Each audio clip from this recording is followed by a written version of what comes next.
ভাঙড়ে এক ব্যক্তির অস্বাভাবিক মৃত্যুকে কেন্দ্র করে চাঞ্চল্য। ভাঙড়ে বেড়াতে গিয়ে এক ব্যক্তির মৃত্যু হয়েছে।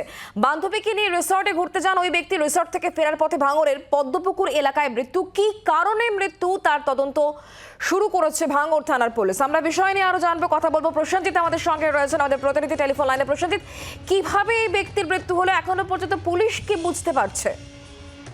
দেখো, এখনো পর্যন্ত যেটা আমরা প্রাথমিকভাবে জানতে পারছি যে অস্বাভাবিকভাবে মৃত্যু হয়েছে। তবে পুলিশ, ভাঙড় থানা পুলিশ বিষয়টি তদন্ত করছে। তবে যেটা অভিযোগ উঠে আসছে, এই যে ব্যক্তি মারা গেছে এই সুশান্ত হালদার এবং যার 56 বছর বয়স, তিনি তার বান্ধবী কৃষ্ণা দাসের সাথে প্রায় সময় তিনি বিভিন্ন জায়গায় ঘুরতে যেতেন এবং সেটা কিন্তু অভিযোগ করছে তার এই সুশান্ত হালদারের নিজের স্ত্রী। এবং তিনি যারা ভাঙড়েও এনে একটা রিসর্টে ঘুরতে গিয়েছিলেন এবং সেখানে এই কৃষ্ণা হালদার তাকে শ্বাসরোধ করে খুন করেছে বলে অভিযোগ করছে নিজের স্ত্রী এবং এলাকার বাসিন্দারাও সেটাও কিন্তু অভিযোগ করছে।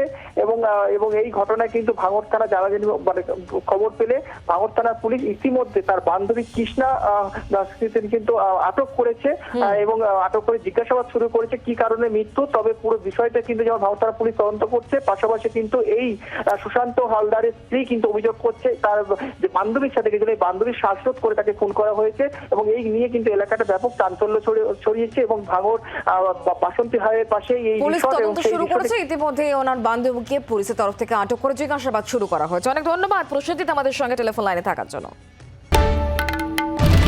বাংলার আওয়াজ, বাঙালির আবেগ, জি 24 ঘন্টা।